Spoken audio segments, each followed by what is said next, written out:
I'll just briefly tell about me and our company. I was introduced from Nutreco and Trau.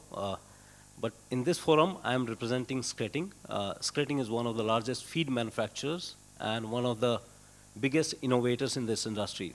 So I was listening to different panelists yesterday, and they were saying that there is no innovation which has happened in last 10, 15 years, which is completely untrue. And I always say that, see, I came to this industry only 3-4 years back, and my background is also similar to few of the speakers. I come from FMCG background, although I'm a veterinarian. I had worked for category creation, something like pet food, right? So pedigree and high-value chocolates, which was into Mars. It's always about bringing people to the category, right? And the theory of leaky bucket, we always say that you bring in people to the category, but they will keep leaving the category. Today, the biggest challenge is for this industry, especially for shrimps, I'll say. Yesterday, there was a very good incident. Down restaurant, we asked for shrimps. He told, shrimps nahi hai, sir, mere paas prawn hai. Right? So that is the level of education, what we have into our community. And this is the niche hotel, right, what we are talking about. So today's context, not taking much of time, I'll just start with farm to fork, strengthening supply chain, challenges and opportunities. I think Mr. Jeevanandam had rightly said that the scale will bring in the solutions, right? So today, the demand creation is the biggest opportunity for us. The funniest part is everybody is talking about taking the clarion call of increasing the consumption. But what are the steps? I think, Prabhakar, next time it would be good that whosoever is speaking into this forum, they should talk that what they are doing to increase the consumption rather than telling that what needs to be done. And this is extremely important. Now, he also addressed on certain things like education and experiences for the consumer. And the last mile will always be a challenge. In India, on supply chain and logistics, we spend around 14% of our GDP. The government's aim is to decrease it to 9%. Right? So the supply chain will always be challenging into this country, whether irrespective of category, perishable, non-perishable. Now, I'll tell you another example. I am a consumer of shrimp. I'm ferocious non-vegetarian, looking for good quality shrimps. Just look at the previous presentation where the prices were shared. 400 rupees per kilo in Hyderabad, right? Wholesale price, right? But still much nearer to Bhimaram, so the prices should have been lesser than Kolkata, which I feel. Same for Ahmedabad. So that means that wherever the consumption is high, the quality and the price, the barriers are quality and the price for the existing consumer, leave alone bringing in the new consumer to the category. I, being into this category, I can't find a very good quality shrimp in any of the restaurants where the primary production happens.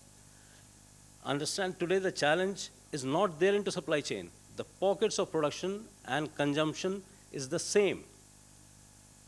Just think of the scale. If it starts consuming, the Indian population starts consuming, and then you start moving shrimps from clusters of production to clusters of consumption, then the challenge will start. We are not even ready today. Obviously, yesterday somebody told that only 60% of capacities are being utilized into cold storage. And the government policies obviously is into small scale rather than creating the larger scale. So with this, I'd like to request Mr. Pradip to share, Pramod, to share his thoughts on that, how they are taking care of from NIFTEM, one of the premium institutes. So how they are taking care of and putting up their efforts to educate farmers and technicians and this industry about post-harvest technology and to make sure that the right quality of shrimp reaches to the consumer. So I am from the NIFTEM, that is National Institute of Food Technology, Entrepreneurship and Management, and that is based on the Kundli nearby Delhi. Especially what we are doing in fisheries products, we work on the product development as well as training the farmer. But this is basically for the post-harvest management of the fisheries products or fisheries, in fact. We do not do any practices before harvesting, I mean rearing and brooding and culturing part. In the training, what actually we are asking the farmers to do after harvesting, that starts from harvesting, what could be the temperature where we are harvesting, because we are having the different seasons in the summer to, the winter, and the harvesting time is also very important, and during which what kind of temperature is there, and after harvesting, are we actually have the facility for immediate chilling or refrigerating it, or in the crust ice and the particle size of the ice and the different, what we are, doing. This is also important part, because the moment when our harvested shrimps and the fish-rich products which are reaching to the plant and the processing unit, that time is also very, very important. Because after harvesting, there is a cessation of life that we do understand. And that cessation of life brings, pre-rigor and the post-rigor. These are the scientific interventions which are required to be understood properly. So, this much detail we do not tell, but at least the idea we used to give, why we need to have the proper management with the proper range of temperature. Like if you go for the chilling, there's definitely our temperature lies between 4 to 1 degree Celsius. But if you go for the, super chilling, then definitely at least -1 to -4 degree Celsius. And if it is, somebody is going for now freezing the products, so definitely the temperature starts from -18 to, in some cases, -30 degrees Celsius. As per in our, recommendations, FSSI levels, generally it is -20, -25 degrees Celsius. But as per the European Commission, it is in European Commission it is -25 degrees Celsius, or Indian conditions it is -30 degrees Celsius. And fisheries products, especially shrimp, which contains, we need to understand the composition. That is, on an average, you'll find that the moisture content is on an average, that is 70-75% moisture content. It is a very good product for freezing. Any products, any food commodities, which is having very good amount of the water content, that is highly suitable for the freezing. It must be freezed. And the composition, why it is important, because some of the water content which is still there, which cannot be freezed even at the -20 degrees Celsius.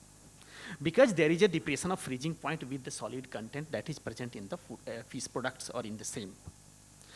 So we need to be very particular while freezing. If it is, species to species, we need to conduct research. We have to analyze whether whole water content is going to be frozen or not. That is not possible. But maximum water must be freezed. Otherwise, the amount which is in the liquid state, that will facilitate, again, the enzymatic, microbiological, and other composition biochemical based changes in the matrix. And that is leading to the formation of different chemical compounds that I'm not going to list it out over here. That is not required, in fact. So we must have the understanding specific, and we do not have the, I'm frankly telling you, we do not have the much detailed data, species to species, the temperature recommendation. What could be our RH value when we harvest the product from the aquatic body and where it is going to be transported to the plant? What could be the range of our RH value? What could be the temperature range? That is also very, very important. So the cold chain, that, and in fact, if it is the distance of the plant is much more, long, then we have to be very much particular, especially for tracking the gas composition, because in the cold chain now we need the intervention of the IoT a lot, and now it is going on. So we need to track the, in fact, the composition of oxygen, in fact, composition of nitrogen, because these are the certain composition, modifying the air compositions, even in the our cold chain van, that may play a vital role to maintain the freezability of the products. That is very, very important. If it is possible, then we can definitely do. And this is what we are explaining as per the advanced technology to the farmers and the processors and the FPOs as well. Thank you, Pramod. Recently we had seen that the production also started happening in Haryana, right? So nearby to Sirsa and Elnabad. So are you seeing an upward trend of farmers coming to you for training for shrimp farming or shrimp post-harvest technology? As of now, nobody has approached, especially for the shrimp farming. Only fishery product. One farm is there, Sultan farm nearby the Hisar, and they are sometimes they are coming and we are interacting, but not for the shrimp, not yet. Thank you. So, Pradip bhai, So, नहीं, Zeal Aqua आप export काफ़ी करते हैं, farming भी है. अब domestic consumption के लिए सूरत मैं खुद जाता हूँ, झींगालाला रेस्टोरेंट है मनोज शर्मा का, बहुत टेस्टी हो रहता है. बट जो प्रदीप भाई यहाँ श्रिम्प लेके आए थे, that was also very tasty. तो लोकल कंजम्पशन के लिए कुछ कर रहे हैं प्रमोद भाई, और या सप्लाई चेन, ताकि लोकल गुजरात अहमदाबाद के प्राइसेस इतने हाई नहीं रहे हैं, ऐसा कुछ कर रहे हैं आप लोग? We Zeal Aqua has become Zeal Aqua now, but we started in '92 as 2 ponds is said. And our target or aim was not aquaculture or this. Basically, I am a social worker. I was the head of the village, and our village didn't have anything much to do. So I applied for land. From 2 pond, we started applying for whole of our district, and now almost Gujarat is producing 50,000 tons. And each and every farmer is was supported initially by getting loans from the distributors, from the tractor people, diesel people, and everything. Sorry if I am taking some time. I'm not answering his question, that's what I'm saying. So, to our disappointment, Gujarat has got the highest land, I think 3,80,000 or something odd figure. And I entered this industry when I was like you. So from that day, for the people, we were trying to develop this industry because we have a lot of car land, so we had to develop. And now I've become 64. We have been able to push only 2% of the land, that is 85,000 hectares. That's Gujarat we are into, and that's where we are suffering the most. We are not being able to develop the land because it's a vegetarian state. We are not being able to be in competition with Andhra or any other cities because our electricity charges are 12 rupees 50 paisa. That our 12.50 and other states 250, 350. That takes us to the point where we have to close down. Many of us have closed down the business. Now from 50,000 we have come down to 25,000 to 20,000, thanks to the vegetarianism in Gujarat and the government of Gujarat. They have never been supporting to us. They have even changed the laws, GIAs of the land allotment, rent, and everything by which they are making it difficult for us to. And whoever is sitting here, I plead to everyone who can talk to bigger heads over here in our country. Now they have come up with a new thing, is CRZ. And our collectors in all the districts are not passing not renewing the agreement. Sir, we have spent like 20, 25, 30 years, and now they are not willing to renew the agreement. Where our farmers are going to go, I don't know. CRZ में hatchery include कर दिया, क्या बोलते उसको दूसरा? Multiplication center add कर दिया कि you can do it in CRZ. Why not ponds? Ponds are done in water. अगर पानी से तुम दूर फेंक दोगे उनको तो कैसा करेंगे? It has to be addressed. Someone has to address it properly to our government and our vegetarian and Gujarat government. Sir, your question was, sir, I forgot. ये mic आप रखो. Yeah, so very passionate plea from a farmer to the policy makers, and I think it'll be good to share the MOMs to ministry. At least the voices should be heard at the ministry level. But the question was कि गुजरात को vegetarian से non-vegetarian करने में तो time लगेगा प्रदीप भाई, right? Sir, Gujarat is now, Surat especially I can talk about, they have become cosmopolitans. And sir, we started during this, what you call, Corona, local market. So we are selling about 350 to 400 tons of local marketing all over Gujarat, Bombay, Pune, everywhere. So it is accepted. It is accepted and it will be accepted. But the growth is not there, sir. We have no growth. We have to collapse. Gujarat aqua industry will collapse with these policies, what they are implementing. I don't know what to do. We do understand, and I think this is beyond, the purview of this audience, I'll say. But definitely, policy makers will listen to that, and hopefully things should change.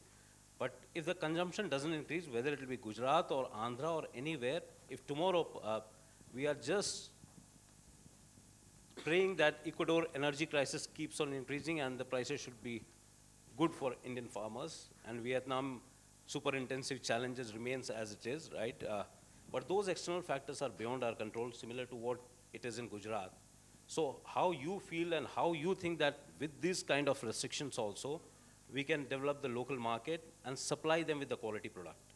Sir, as I said, that we were not doing, 4-5 years back, we were not doing any local marketing. Now we are selling about 450 tons a year.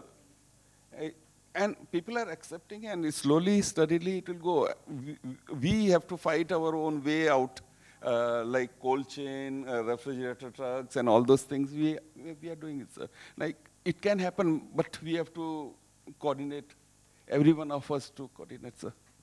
Thank you, Pradip.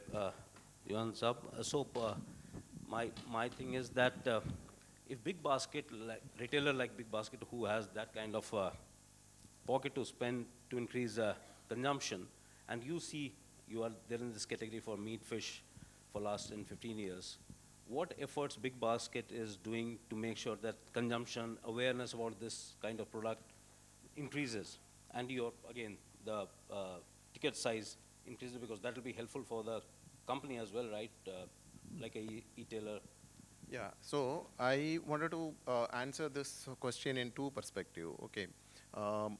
Traditionally, these products being sold by the traditional market chain. Okay. So when modern retail in India, it maybe in 2005, 2006, become big. Okay. So they were the one first started selling these street products in the stores, considering we cannot avoid it because that gives a good amount of business for that category, for the company overall. Because I worked for Walmart also. In Walmart, the contribution of fish and meat used to be close to 7 to 8%. So 8% business is a very big business. Okay. Today, in a retail business, in an online retail business, it contributes anywhere between 4 to 5%. So for a company perspective, selling these products is very, very important. Okay. But when I say 4 to 5%, out of which about 80% is being contributed by your meat, only 20% by seafoods. But this trend was different when there was a modern retail. When modern retail was there, it used to be 50-50%. There was only a regional distribution. When it comes to South region, it used to be 80% of fish and seafoods. When it goes for a north, it is of 80% of meat. That used to be the pie. But in today's scenario, slowly the meat consumption is keep on going high because of the cheaperness or the convenience of the meat, especially chicken, and the availability again. So that one side it is keep on growing because the consumer basket is the same, isn't it? Either he has to eat chicken or he has to eat fish, isn't it? So more and more population due to convenience and easiness to cooking and availability and all those things, people are moving in that direction. And secondly, it been seen that fish and meat has to be eaten only during weekends when we are having enough time to make, when the entire family is available and kind of a thing. saying that, we've been trying so many things, okay. We've been trying to source directly from the farmer and selling it so that the value chain cost can be reduced.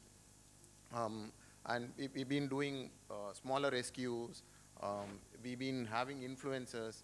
We are doing promotions. There are even free samplings and all those things. Whatever possible, we've been keep on doing. Very recently, we've been started selling almost every fish item in frozen form. So when you say frozen is not accepted, but somebody have to build the cat, isn't it? Somebody have to start it, okay? So we are the people who started selling frozen katla, rohu, pankas, roopchand, everything. If you come to our platform, you can see everything in Ahmedabad, Surat, everywhere we've been selling now, okay? That's what I'm telling you, with the time, and everybody is trying to create the demand, and we are also in the process of creating the demand. But as far as the importance of this category or importance of the fish business in the company is concerned, is very important.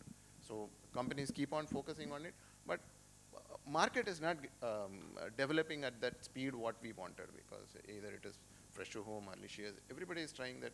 There is a seal, okay, from there it is going up, becoming a difficult thing. That's what I said. This could be because of the consumption pattern. We've been used to have food in certain formats, certain food, and coming out of it is very difficult. I just tell you a classic example of emu meat. When emu meat was brought in India in 2010, it was priced at around 900 rupees. Okay, that point of time I was working in Walmart, so there are so many Britishers who were saying that this is going to be the next thing, so we have to pump in everywhere.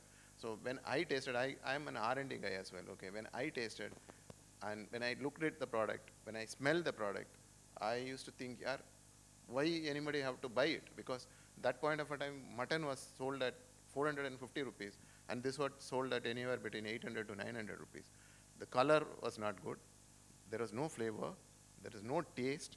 People don't know how to cook it, and you have to boom the market. How it happened? It won't happen, okay. Similarly, in case of a prawn, there is a good taste, but the thing is, the awareness or something it is lacking. But we've been doing, from our perspective, everything. Now, in our platform, anybody orders prawn, you will get it in 10 minutes. Right down. In 10 minutes, we are the only quick commerce in the country who supplies frozen prawn or a fresh prawn in 10 minutes. If customer is there, just like chicken, they can order prawn as well as they can get it. But whatever you do, if the customer is not coming, so what to do? Yeah. That's my challenge. Yeah. So supply chain, the best example is this one, that 10 minutes you will be delivered frozen shrimp. So more than what you can do, yeah. Isn't it? Just two trends you talked about. One is the price barrier. The second one is that how consumers consumption, right? Have you seen an upward trend, significant upward trend in consumption of shrimps or from the platform? No. Okay. And so I would say that right from modern retail to e-commerce, I've been seeing a bit of a, if not lowering trend, it may be almost the same. Same, flat, yeah. Flat. And do you think that decreasing the size of the pack or ticket size will help, or sampling should help? That is the strategy right now we are using, because previously any packets, it used to be 1 kilo or an half a kilo, because it been packed for Horeca segment. But now we've been come to 250 grams. That's the lowest we can go. Still, so that people can spend little money and they can try it out. So one more complexity in this is, you see, we've been seeing, when even I showed that price, when it's, let's have 400 rupees, okay. That 400 rupees what we are paying for that product, okay. Let us say that I'm ready to sell it at 400 rupees. What is the purchase price I've been taken? But that 400 rupees is not the 400 rupees, because when you peel the prawn, okay, this 400 rupees I'm telling about the whole prawn. When you peel the prawn, you will get only 50% yield. Right. This 400 is becoming 800. So when you buy chicken, even if a boneless chicken, if you buy it at 400 rupees, that 400 is 400 only. If you go for a curry cut. So that is one more complexity, because people think, yeah, I spend 400 just to buy 500 grams. Yeah. Okay. So these are the challenges, hurdles are there, but I being in the supply chain from production, from sourcing, production, then your modern retail, then e-commerce, now it is quick commerce. Everywhere I've been seeing, and I'm very passionate about the fisheries. So whatever best possible is there, we are doing as a company. I'm representing the company. So, but some challenges could not be handled. Like he said, that his challenge cannot be managed. Okay, the same way the consumption channel also, it's very difficult to manage. Who will build the cat? How it is going to happen? How the transition is happen? Okay, otherwise these other challenges, today India been developed so much, okay, investing or getting an infrastructure and all those things, it's not a point at all. There are so many investors from abroad, overseas, everybody is ready to do it if there is a demand. So, So just one last comment, and I would like to hear from you and Pradip bhai. So if tomorrow the producers or an association comes to you for free sampling, would you be able to do that? Yes. Yeah. 100%. उनको free sampling दे सकेंगे? Sarji, again, I will not answer your question. What I want to add to this is that, see, what he said was with the skin. What we are selling now in whatever I said is about 550, and that is neat meat we are giving, sir. So I don't think so. ये type का अगर rate सस्ता देंगे और export quality का material public को मिलेगा, तो I think it will increase. Definitely our consumption of local market will increase, sir. Now, secondly, there need to be one more big shift on the domestic market of shrimps. See, shrimp being always traded as the whole uncleaned, okay. Whereas in chicken, if you see the institutional market and the other things are keep on increasing, because we been started seeing that we are not going to sell any more live chicken. We will start selling processed, and people are slightly, they are taking it, okay. Even in prawns, we have to see to that maybe at the production site only, it will get peeled, and it started selling at a peeled form or cleaned form, okay. So we have to start habituating that. Even in exports, we are not selling the whole, isn't it? We've been cleaning and doing it. That reduces your logistical cost, storage cost, and so many things. And even when it comes for the smaller cities, many of them doesn't know how to peel the prawns. Okay, whenever I go to the shop, I teach them, yeah, you peel this, otherwise I will not get any yield. Okay, so we have to get it done through the skilled people which are available only centralized, and then we have to start marketing. That is one big step the industry has to take. Instead of in domestic market also, instead of selling only the whole, they have to start selling the cleaned and deveined or a cleaned one. Okay. So, so we conclude the session. I think this was wonderful, listening from all the experts, producers, sellers, and the technical and scientific community. I think extremely important that we increase the consumption, and the supply chain will be ready to serve those consumers for sure. Back end, rest assured that the companies, the government, everybody is working towards creating a robust supply chain infrastructure for the country, irrespective of perishable and non-perishable items. I think with this, thank you very much, Pramod sir, Jeevanandam ji, and Pradip bhai. Thanks a lot. Thank you so much.